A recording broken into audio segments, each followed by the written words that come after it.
Michigan.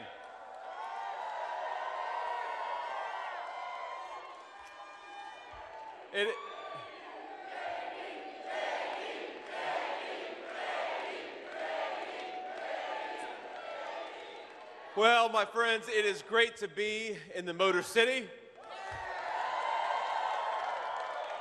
It's great to be in the state of Michigan. And I believe that it is in just 28 days we're going to turn the state of Michigan red, take back this country, and make Donald Trump the next president of the United States. Now, we are in one of the great capitals of American craftsmanship and American manufacturing. That's one of the things I love about the city of Detroit. That's one of the things I love about this community is for a generation, for many generations, the people in the state of Michigan, the people in the city of Detroit made great American products. They were proud of it, and they had every single right to be.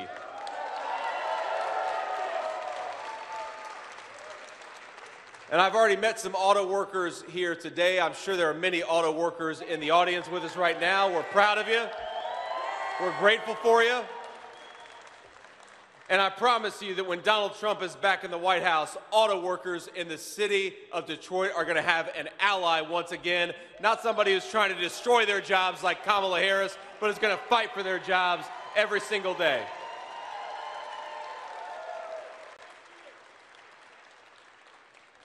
Now I want to give a couple shout outs here. I know we've got the great Congresswoman Lisa McClain. Lisa, thank you for being here. There we are, Lisa, thank you. You guys have got a great Michigan GOP chair, Pete Hoekstra. Where's Pete? Thank you, Pete. I think it was Pete who said hello to me and said, I'm a little disappointed you've only been to Michigan 2 times this week, not 3 times this week, Pete. We do what we can. And of course, the person I'm most thrilled to have here, no offense to anybody else, but is my lovely wife, Usha. We're so...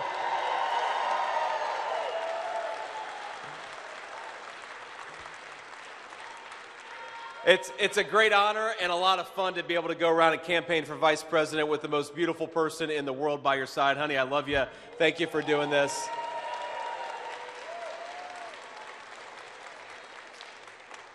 And I want to talk, because we are in a great capital of American craftsmanship, I want to talk about the fact that unfortunately we have got a leadership in this country that is trying to destroy the auto industry instead of build it.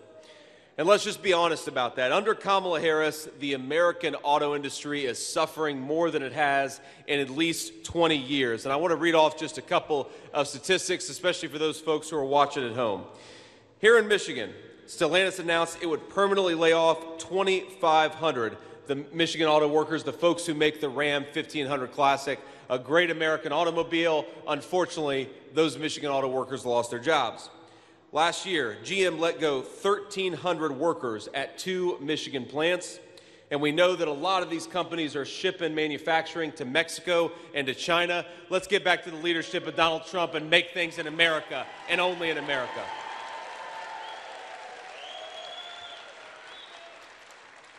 Now, Ford, we see headlines consistently, is rolling back a lot of its EV production. And we know that thanks to Kamala Harris's electric vehicle mandate, 117,000 American auto jobs, a lot of them right here in Michigan, are under threat. Well, here's something different we're going to do when Donald J. Trump is president. Instead of forcing Americans to buy electric vehicles manufactured in China, we're going to let Americans buy whatever the hell they want to, because this is America.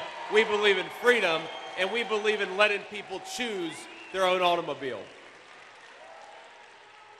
And of course, my friends, when they do pick the automobile that they want and that they choose, we know they're going to buy something made in the great state of Michigan. They're going to buy American, because that's what so many Americans want, the best products. Now, I don't know if y'all saw this, but I guess this morning Kamala Harris had an interview with The View.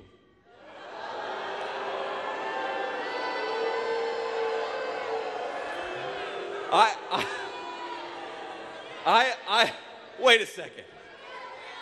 I am shocked that we don't have a whole lot of The View watchers here in the Motor City. Sir, you don't watch Kamala Harris on The View? No? Well, I do the job sometimes that you folks don't want to. I actually watched Kamala Harris's interview on The View. Now, I got to tell you, to go into The View as a Democrat politician, that's like the easiest interview in the entire world, right? I mean, if I walked into The View, that'd be like walking into this room with an Ohio State jersey, right? That's something you just don't do. But she walks into The View, and you would think that would be an interview, and you know what they asked her? They gave her a softball, an easy question. Really propaganda. They said, can you name a single thing where you disagree with Joe Biden? Now, let's back up for a second, because remember, Kamala Harris's entire campaign is to pretend that she hasn't been the vice president for the last 3.5 years. You know, she stands up before crowds and she'll say, on day one, we're going to tackle the affordability crisis. On day one, we're going to secure the border. And you listen to her for 5 minutes and you think, Kamala, are you going to vote for Donald Trump? Because you've been vice president for 1,400 days, you haven't done anything.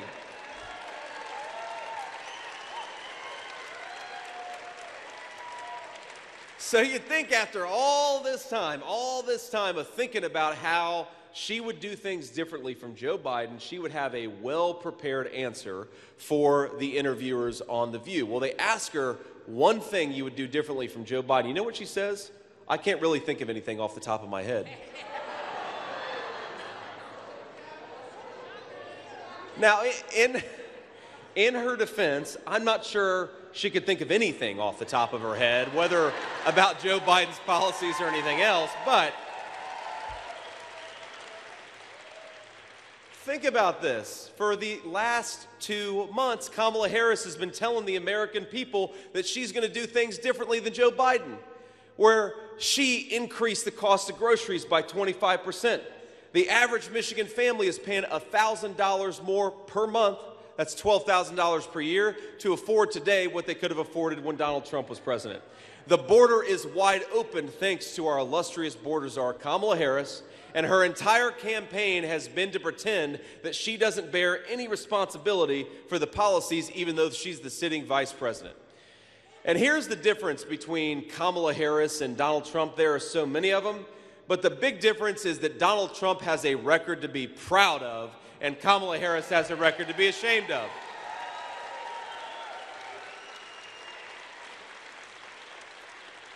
You know, because when President Trump stands before a crowd, he doesn't try to pretend that he wasn't president, but she tries to pretend she wasn't the vice president. He doesn't pretend that he didn't have any decision-making authority over his own administration, because of course he did, but Kamala Harris runs from her own administration. And you know why Donald Trump isn't afraid to talk about his record? Well, number one, because he's actually honest with the American people, but most importantly, it's a record to be damn proud of. Low inflation, rising take-home pay, and a secure southern border. So for anybody watching at home, just ask yourself the very basic question. Kamala Harris has been in charge for 4 years. Are you better off than you were 4 years ago? And I think any honest person would say the answer is no. And you know who is certainly not better off than they were 4 years ago? Michigan auto workers. I mean, we just walked through thousands of job losses just in the state of Michigan because Kamala Harris would rather tax American citizens and force you to buy electric vehicles made in China. You know what Donald Trump wants to do? He wants to reward Michigan auto workers. He wants to give working people in this country a tax cut. And he wants to let Americans buy the cars that Americans want to buy. And we know when they do, they're going to buy a lot of Michigan-made automobiles.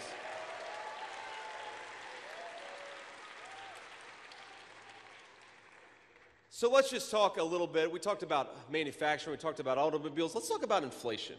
Because, you know, the media, they'll tell you, and this is one area where Kamala Harris, she can't quite figure out what she thinks. Because whenever they stick a microphone in front of her face, and that's rare, right? Kamala Harris very rarely does interviews, especially with hostile media.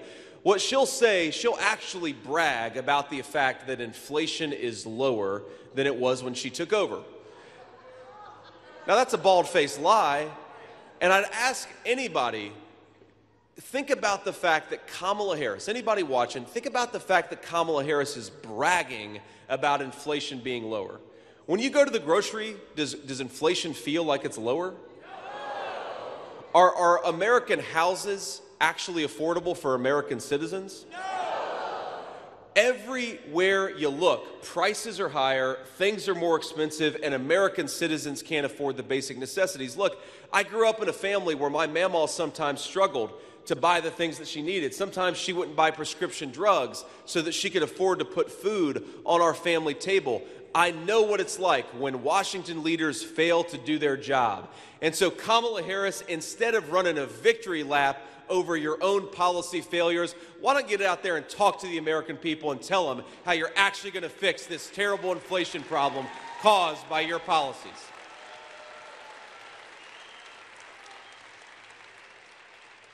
You know, gas prices are up 45% under Kamala Harris. That's just in Michigan. In Michigan, home prices are up 41%. I know we have a lot of parents and a lot of grandparents in this room.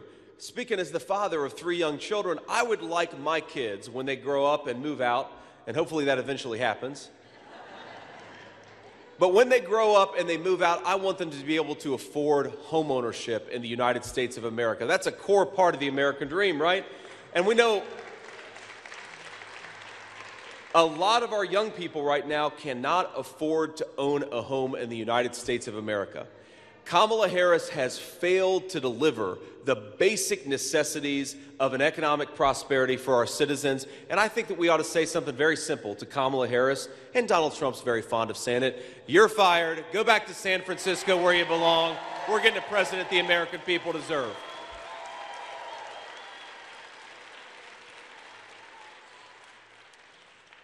I really worry, by the way. You know, we don't talk about this enough.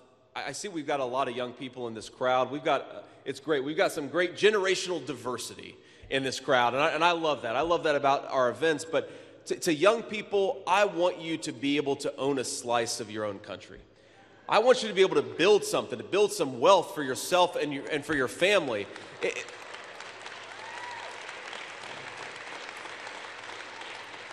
You know, under Kamala Harris's policies, we've got credit card debt that is through the roof. We've got young people who can't afford to buy a home. We're creating a country where my generation, the millennial generation, and everybody younger, they're going to be paupers in their own country. And I think that's a disgrace. I want the American dream to be affordable again, and it's only going to happen when we put Donald J. Trump back in the White House.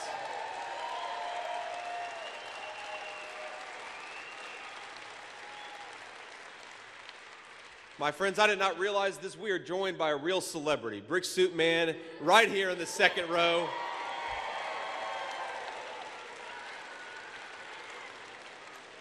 And a way bigger celebrity than I am, this guy. But you want to talk about housing, and the media, they don't like to talk about the fact that one of the biggest drivers of housing costs, one of the biggest reasons why our young people can't afford to buy a home, is because under Kamala Harris's leadership, we have let in millions upon millions of people who don't have any right to be here. It's a big driver of housing costs. So illegal immigration, we care about it for a whole host of reasons. We care about it because we want to raise our children in safe communities. We care about it because we want people in our country who respect the rule of law, who don't violate our borders. We, of course, care about it because I know a lot of us know somebody who's been affected by this terrible drug epidemic. We want to give people second chances to get sober and to get clean, and that's not happening when Mexican drug cartels are bringing fentanyl into our country, killing our people. So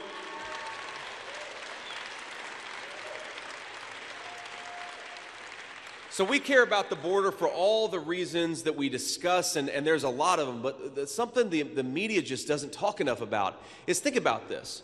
When you bring in, and I think the number is about 25 million illegal aliens that we have in the United States of America right at this minute. When you let 25 million people into this country, think about it. You got to house them somewhere.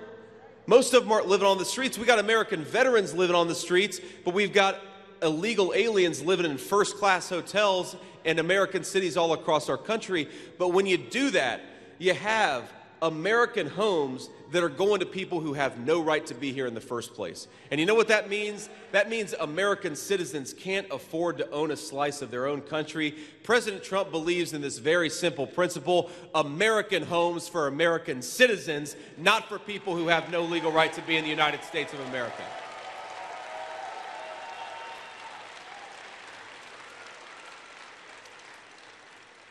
You know something else that happens when you let in too many illegal aliens? Hospital wait times get really big. You know, when I was growing up, that's often how we went to the doctor, is Mamaw would take us to the emergency room. And you know what? Emergency room wait times have skyrocketed in the last few years. So why are we allowing illegal aliens to come into our country and get health care that ought by right go to American citizens? Why don't we take care of our own people and put American citizens first for a change? It's got to stop.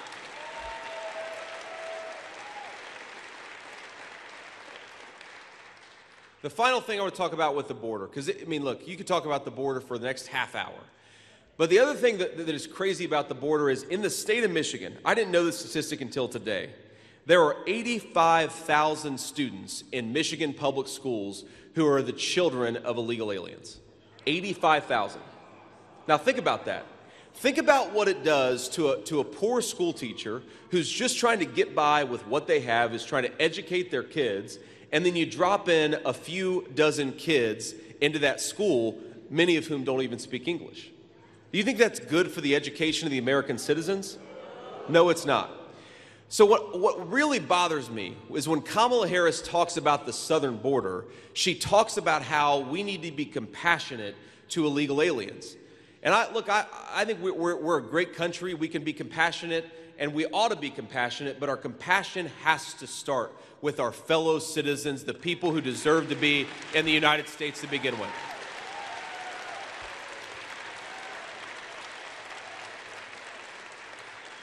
And this is what I think is fundamentally different about Donald Trump's immigration policies versus Kamala Harris's wide-open southern border, is Donald Trump believes, yes, we can be compassionate, but the best way to be compassionate is to enforce our border laws and take care of American citizens first. That is where the responsibility of America's leadership ought to be. So I want to talk about one other thing, and then we'll take some questions from the press. But, you know, we've got 28, or depending on how you count, 27 days left in this election. That is not a whole lot of time. And I know that in states all across our country, including in some of the battleground states, people are already voting. You know, people have already been sending me photos where they went out and voted for me and President Trump. That's obviously an incredible honor, by the way, to come from my family and to be sitting up here and asking all of you to make me your next Vice President of the United States. It's very humbling. It's an incredible honor.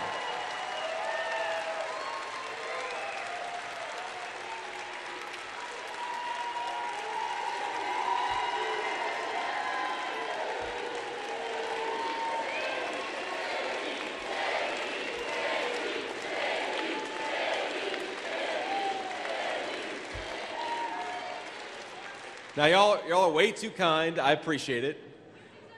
But look, we're going to win this election. I really do believe we're going to win the state of Michigan. We're going to win this election. But we're going to win this election not just to beat the Democrats, as fun as that's going to be. I'm going to really enjoy beating Kamala Harris. But we want to beat Kamala Harris because we want the American people to have a government that they deserve, a government that puts them first, a government that takes care of the American people's problems and not the problems of illegal aliens and people who don't deserve to be here. So let's just think about the contrast between Kamala Harris and Donald Trump. We talked about illegal immigration earlier. Well, Kamala Harris has rolled out the red carpet to illegal aliens, has said we're going to give Medicare and Social Security benefits. That's the message that she has sent to people who want to cross the border illegally and come to this country. You know what Donald Trump's message is to illegal aliens? You got 4 months, pack your bags, because you're going home when Donald Trump is back in the White House.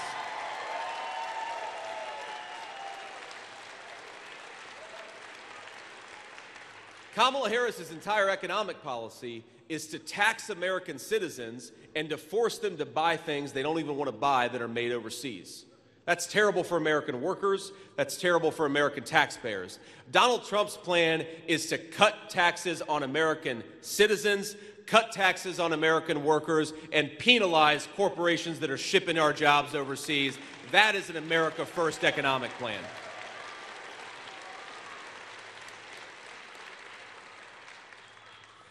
Donald Trump's basic energy policy is drill, baby, drill. And it is a hell of an energy policy because, look, we have got the most bountiful natural resources anywhere in the world.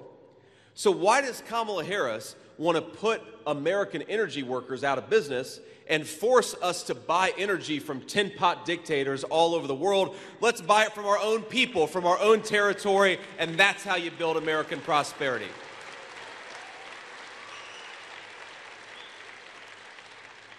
And that's actually, by the way, my friends, another big difference between Donald Trump's policies and Kamala Harris's policies. You know, when they asked Donald Trump, what is your most important thing you can do to lower inflation, he actually gives a very simple but a very specific answer: drill, baby, drill.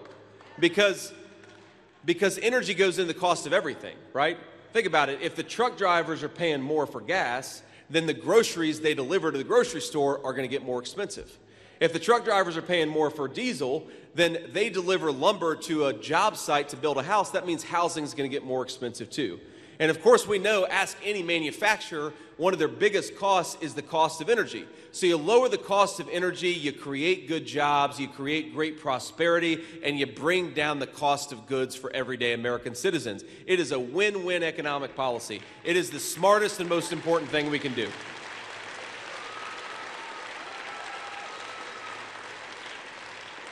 But Kamala Harris's economic policy, you heard her say it on The View today, it's to do exactly what Joe Biden did, and it's going to lead to the exact same place. Higher inflation, fewer Americans with good jobs, and a manufacturing sector that we're shipping to China instead of building right here in the great city of Detroit.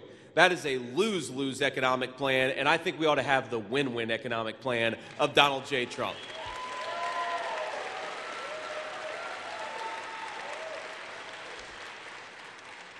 So before I take questions from reporters, I want to ask a very simple thing.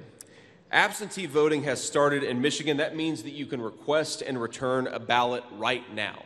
And we got to do everything. We got to take care of every opportunity to vote that the state of Michigan is providing. Because look, I talk to a lot of people. It's one of the things you do when you run for vice president. You talk to a lot of people, and you know, 95% of the people I meet will say, I wanted to vote for Donald Trump in 2020, and I did. But then a few of them will tell me, I wanted to vote for Donald Trump, but I didn't. Because I planned to vote on Election Day, but then my kid got sick and I had to go pick him up from school.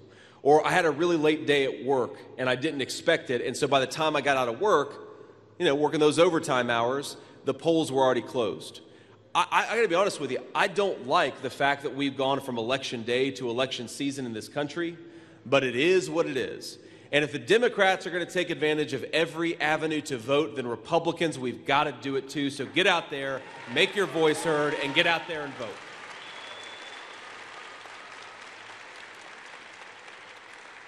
There's a website I want you to take down. I'm going to ask you to do two things here. Number one, take down this website, swampthevoteusa.com, swampthevoteusa.com. On that website, you can check your registration, you can check your polling location, you can make sure your registration is up to date. That is a very good resource for you to use. The other thing I want you to do is I want you to take out your phone and take a photo right now. You can take it of you and your friends at this event. You can take it of me up here on the podium. This is making the Secret Service very nervous, by the way, so please move slowly, my friends. But here's the thing. We're never going to have the power of the dishonest national media behind us, but we do have people power. We can talk about why we're voting for Donald Trump, and we can do it in our capacity as citizens of this country. So I'm sure you all have some social media, or maybe you just text, whether you do email, text, put it on x.com, put it on Facebook, put it on Instagram. Just say why you're voting for Donald Trump for president. Because if every single person does that, and 100 people see what you put out there, then that means thousands upon thousands of people are going to hear the truth about Donald J. Trump and not the dishonesty from the media. That is the biggest and best thing that we can do.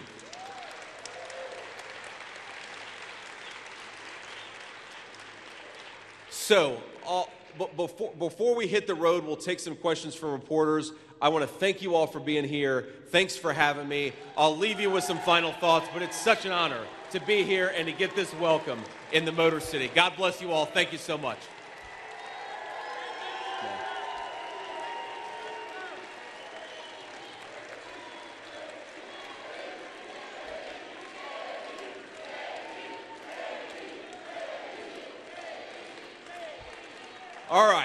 All righty. So let me take a few questions from reporters. I'll answer them, and then we'll have to hit the road. But we got a microphone. We're passing around over there. Yep. Go ahead. Great. This is Clara Hendrickson. I'm with the Detroit Free Press. We're in the city of Detroit today, where we learned in a recent Jack Smith filing that a Trump campaign aide in 2020 allegedly urged supporters to riot at the ballot counting center. So I want to make sure that the senator can hear my question, which is, would you discourage the campaign from engaging in that behavior and from Trump supporters engaging in a chaotic scene? So let me answer that question a few different ways. So first of all, of course we discourage rioting. We do not riot. Nobody in this room and nobody in this movement is going to riot.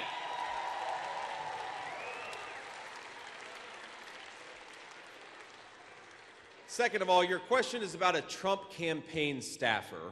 And I'll tell you that if you get 1,000 people together, and the Trump campaign probably has a lot more than 1,000 campaign staffers, you're going to find somebody who's willing to say anything, especially in a leaked message or private communication. The idea that the Trump campaign, either in 2020 or 2024, is encouraging people to riot is disgraceful. Of course we're not doing that. And by the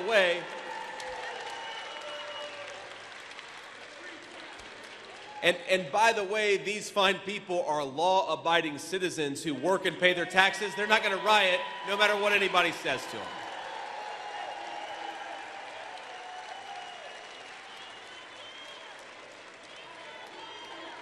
And here's the final point.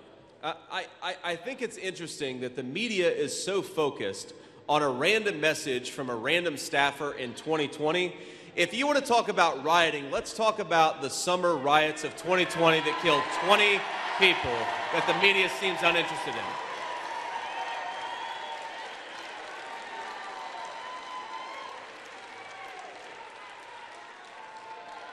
in. Next question. Hello, my name is Sasha Calver. I'm a reporter with the Michigan Daily. So, the University of Michigan, all campuses, has historically had some of the largest student voter turnout in the U.S. Why should students in Michigan cast their vote for the Trump-Vance ticket? And additionally, how will your administration support students, specifically concerning gun violence, where you have rejected calls for tougher gun laws and bans on bump stocks? Essentially, why should students concerned about their safety on campus vote for you? Yeah, so the first, let's be honest here. I don't know if a Ohio State graduate is the best messenger to University of Michigan students. So I hope.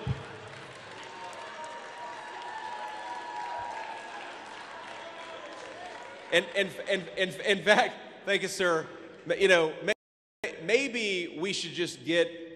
We should get a clip of me saying something nice about Kamala Harris out to the University of Michigan, because then maybe they'd all vote for Donald J. Trump if you just told them I was a Buckeye.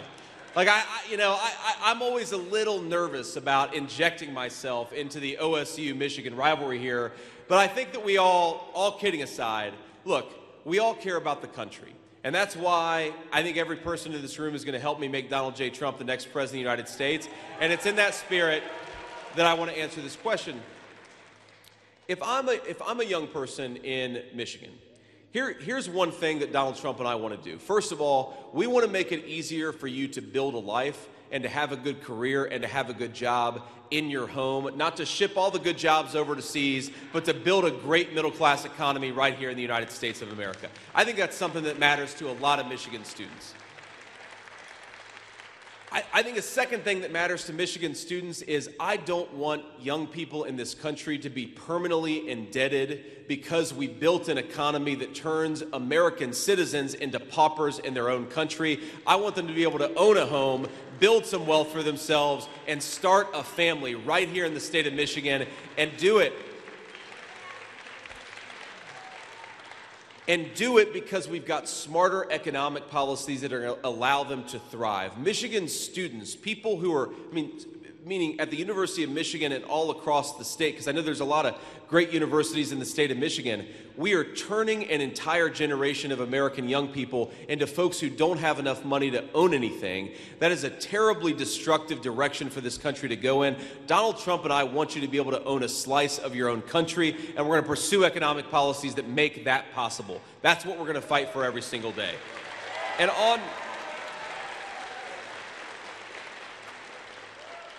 on the question about gun violence, what I have said is that 90%, upwards of 90% of the gun crime that's committed in this country is committed using an illegally obtained firearm.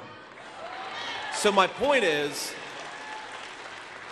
making it unlawful to own that gun has not stopped 90% of these gun crimes. So what we've got to do is take some common sense security measures. And I think the best way to reduce gun crime in the United States of America, I think this is a statistical fact, is to lock up people who are committing violence against their fellow citizens. That's the most important thing.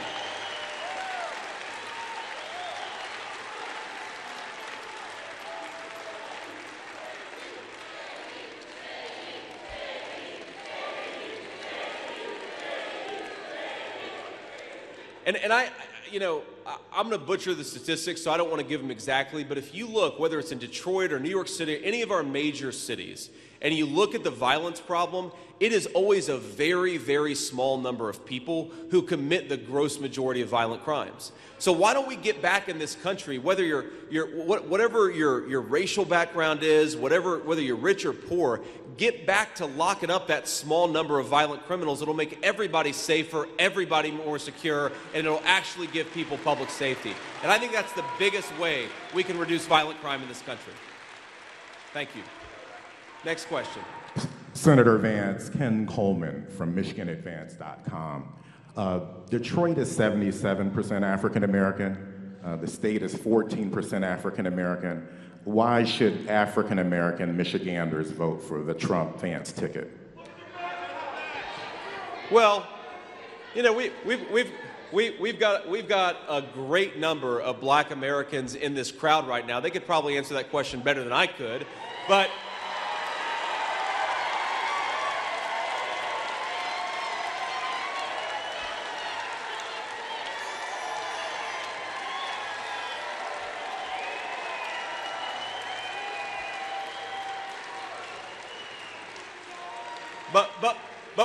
But without calling everybody up here, because I'm a politician, I don't like to share the microphone with anybody as much as I like them.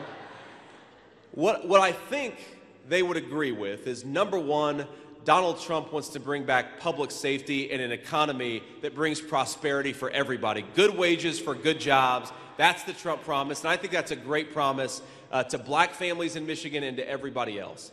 Here's something else. There is this idea in the media, and I don't know where it came from, that somehow Black Americans don't believe in public safety in this country. Well, we know whether you're Democrat, Republican, or Independent, Black Americans do care about public safety in this country. They want to empower our law enforcement officers to do their job.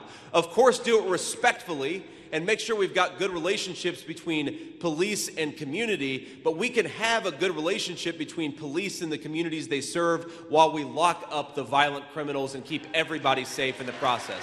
I think that's very possible.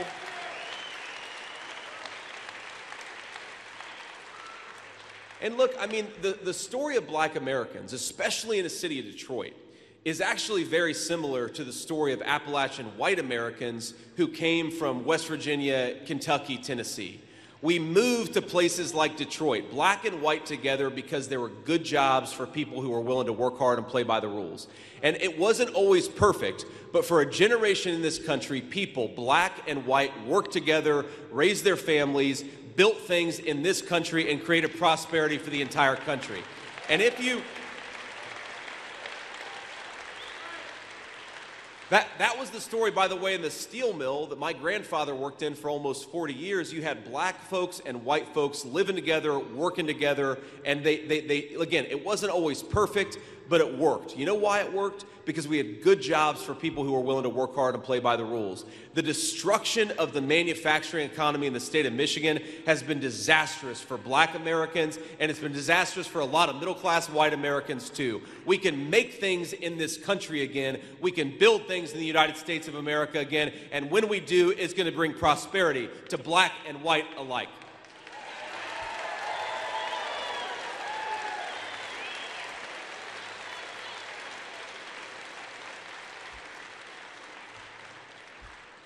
Next question. Is it on?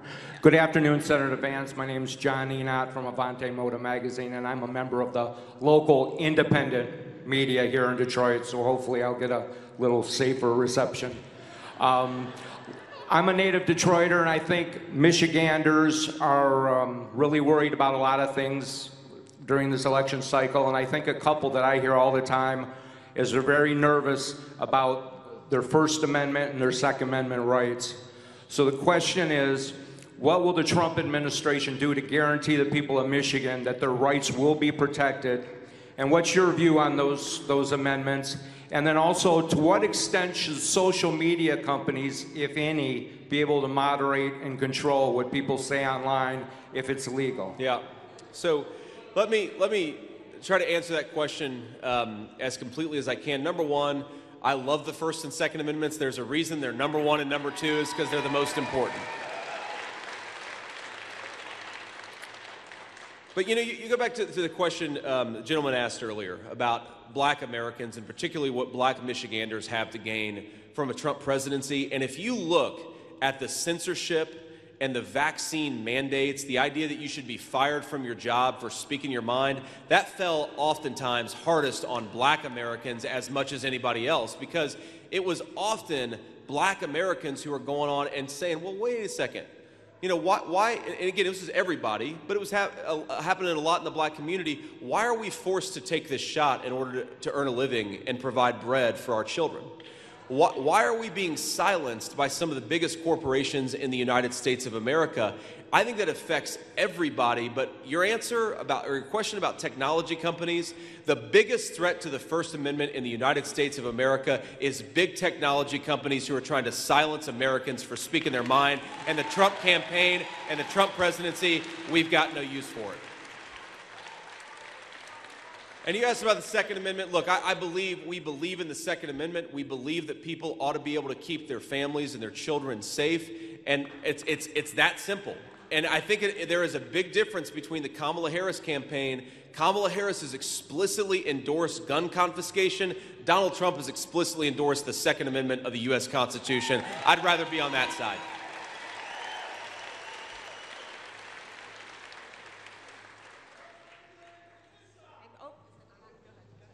Hi, this is Jordan Pear with MLive and the Ann Arbor News. You've talked a lot about like EVs and that kind of stuff today. What would you say to voters who maybe agree with a lot of your policies but are concerned about climate change and environmental impact of the automotive industry? So here's what I'd say, Sarah, and I appreciate the question. So first of all, the most important thing that we can do to ensure clean air and clean water is to build more and make more stuff in the United States of America. That is the biggest thing. Look, I would be lying to you if I told you that carbon emissions was my number one issue, okay? It's not. But if your number one issue is carbon emissions, look at the two countries that have emitted the most carbon in the last 20, 30 years. It's China and it's India. Make more stuff in the United States of America. That's how you make sure we have clean air and clean water. And Kamala Harris' policies have done the opposite.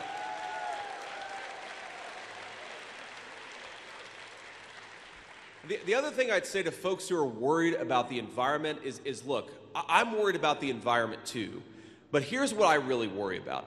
I worry about our food supply. Like, what has gone wrong with our food supply that we have got an obesity epidemic in this country unlike we've ever seen in the history of the world? That really worries me. What are we putting, we have all of these weird childhood diseases that we did not have 3, 5, 3 decades ago, 5 decades ago. Does that suggest that we're putting too much weird stuff in our water or too much weird stuff in our food supply?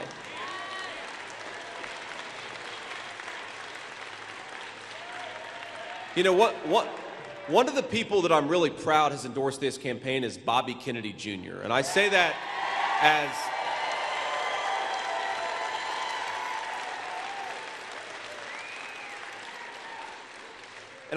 somebody who was raised by blue-collar Democrats, right? The people who would have been Democrats in the 60s and 70s in this town, those folks have been abandoned by Kamala Harris's Democratic Party. But Bobby Kennedy has this slogan that is so true, and it has there's a lot of real depth built into it. Make America healthy again.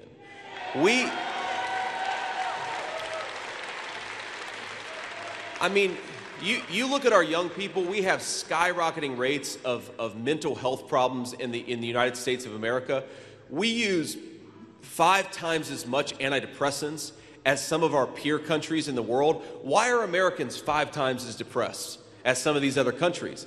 I think it suggests that we've got to do a better job at real environmental protection. Not the fake Kamala Harris environmental protection, which apparently the only thing it means is ship all of our jobs to China. Let's make Americans healthy again. Let's make our water cleaner and our air cleaner, and that's something Donald Trump and I believe in.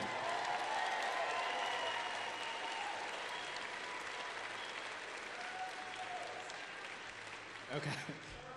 Thank you, Senator. It's Torian with CBS News. You said in an interview with Newsmax yesterday that FEMA was disaster relief was being used to fund to focus on migrants, rather. Donald Trump also said on Truth Social that most, if not all, of the money that FEMA spent is on migrants. FEMA officials say that's just not true. What evidence do you guys have to suggest that?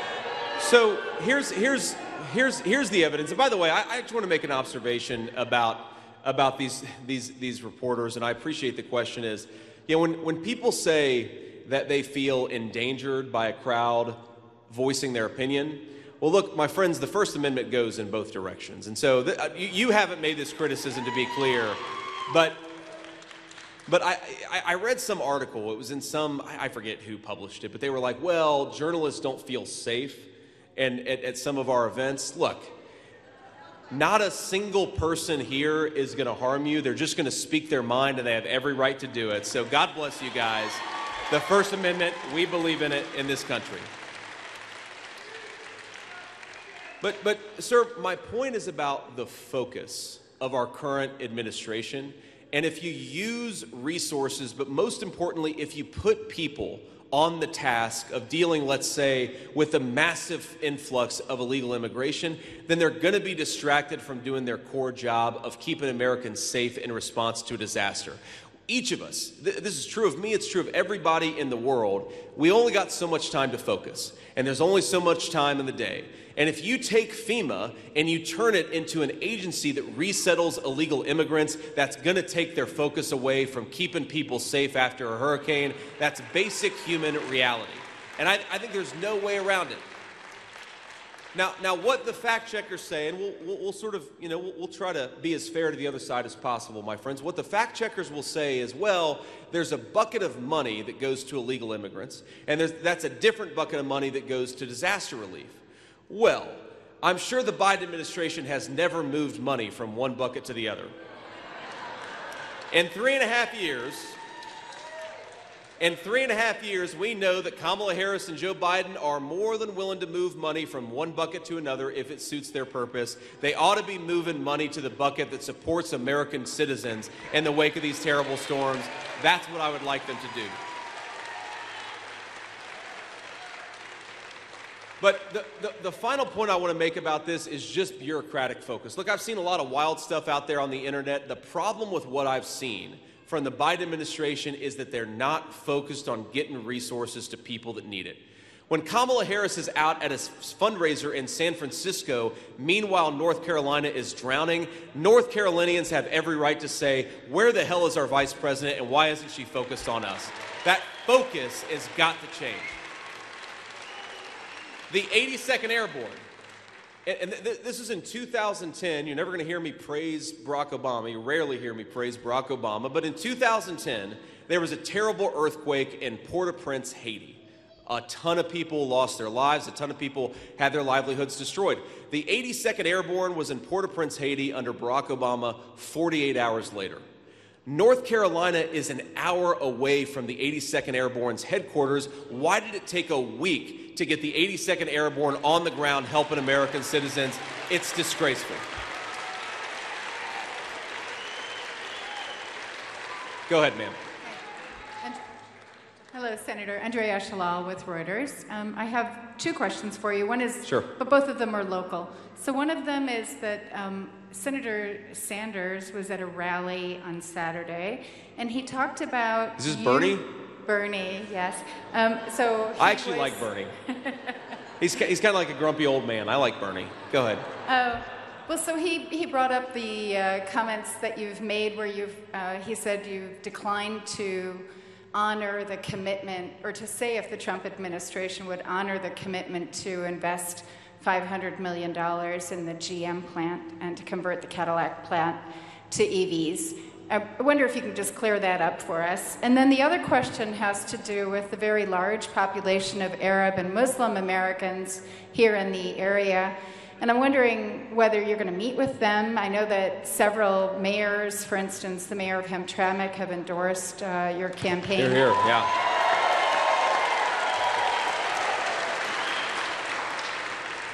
But just yesterday, President Trump, former President Trump, said that he had been to Gaza.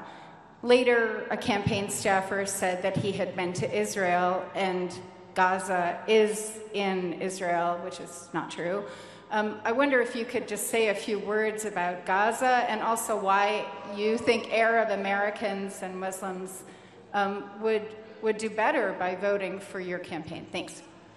Well, because, let me answer the first question first. So neither me nor President Trump has ever said that we want to take any money that's going to Michigan auto workers out of the state of Michigan. We certainly want to invest in Michigan auto workers as much as possible.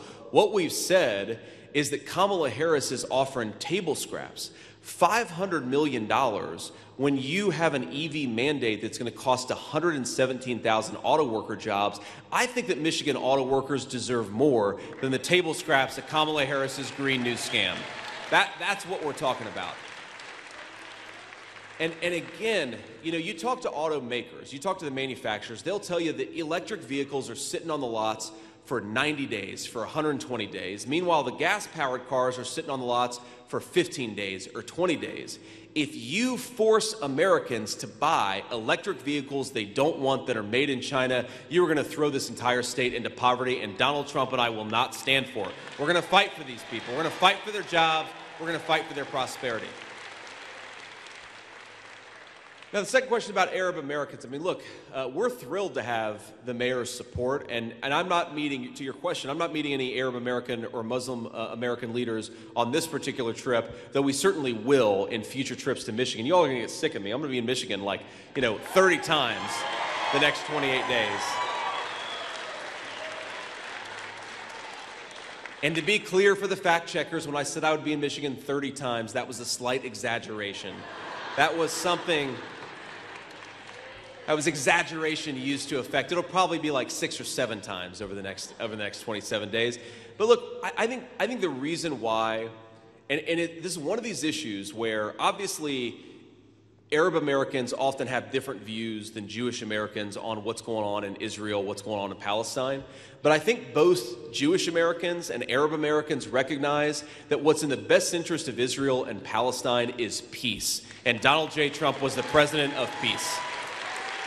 And I really think that's it.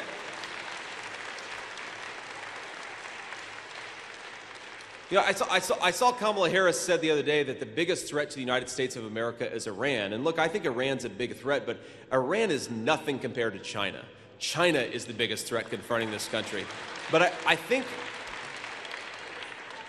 ma'am, it revealed that Kamala Harris seems to be totally fine with starting or escalating a conflict in every continent all over the world. Donald Trump believes peace through strength. Stop the killing, get Americans out of harm's way, and focus on building a peaceful globe. That is how you help Palestinians. That's how you help Israelis. But most importantly, it's how you help American citizens, is peace. We'll do a couple more, and then we'll have to hit the road. Sir. James Dixon, New York Post. When I was a kid, Detroit was the king of manufacturing. That's right. In that time, China and Mexico, their rise has come on Detroit's decline. How do you make Detroit build again? What can you do from the White House? So two big things. First of all, it goes back to President Trump's, I think, his most simple, but also his most specific public policy: drill, baby, drill. The big advantage we have over China, over Russia, over any manufacturer is that we could have effectively free energy right here in the United States of America, unleash American energy workers, and we'll manufacture much more. But here's something, and this is something that is a real problem for Kamala Harris. She attacks Donald Trump when Donald Trump says that he wants to impose tariffs to protect the jobs of American workers. Well, think about this. Let's say, for example, that you want to manufacture in China, and the wage in China, because sometimes they're employing literal slaves in China, actual slave laborers, is $3 a day. So you can make a product in China paying somebody $3 a day using a literal slave, and then you bring that product into the United States of America. That is the destruction of American manufacturing, because Americans won't, and most importantly, Americans should not be expected to compete with Chinese slave laborers. They deserve to have a good life in their own country. And the only way to protect them from those Chinese companies using slave laborers is to say, if you want to come back into the United States, you're going to pay a big fat tariff before you do it. That is an important part of our pro-manufacturing policy. And anybody who tells you you can bring back American manufacturing without penalizing companies that are using slave laborers, they are lying to you. Let's get real. Let's penalize the people using slave laborers. Let's reward the folks using American workers to build great products. Do one more question. Thank you, Senator. I wanted to ask you about Bob Woodward's new reporting, specifically about Trump and Putin's calls. Have you had conversations with the former president about his relationship with Putin and what those calls entailed? I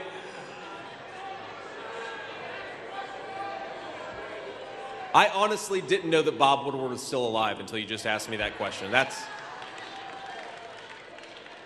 what little I know about Bob Woodward is that he is, I'm going to use a word here. He is a hack. The guy's a hack. So have I talked to Donald Trump about his calls with Vladimir Putin? No. I've never had that conversation with Donald Trump in my life. But if Donald Trump, even if it's true, look, is there something wrong with speaking to world leaders? No? Is there anything wrong with engaging in diplomacy? Kamala Harris's approach has been to hide in a basement, hide from the American people, and hide from world leaders. And you know what that's gotten us? We're on the verge of World War III. It's a disgrace, and it's a complete failure of a foreign policy.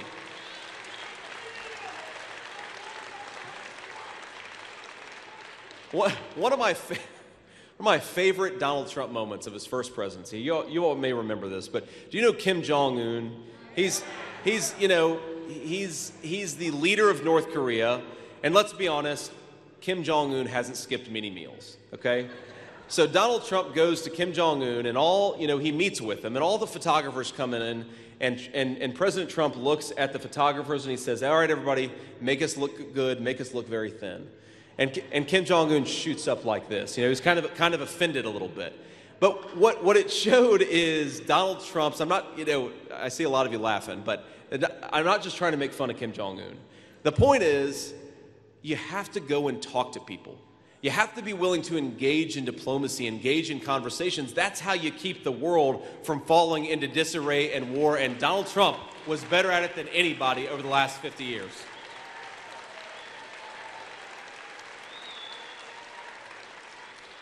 We'll do one more. We'll do one more here, if we can. I know I said that was the last one, but this guy really wants to ask me a question. It better be a good one, man, because you're... Thank you.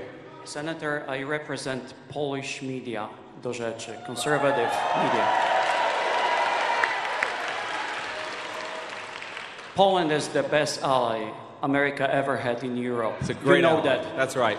Beautiful speech of Donald Trump in 2019 in Warsaw.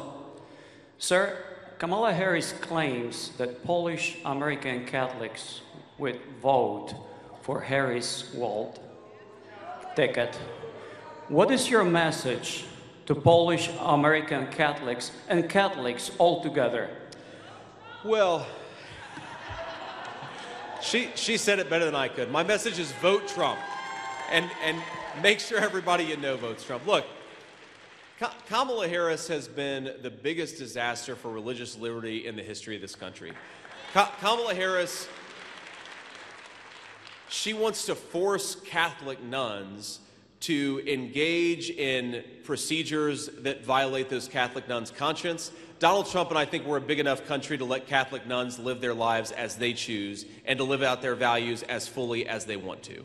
Kamala Harris has tried to make it so that religious organizations can't do the things that they want to do. Donald Trump and I love our churches and want to empower them to minister to people because we think that the best people to minister are those on the ground, supporting our fellow citizens and making their lives more blessed and easier.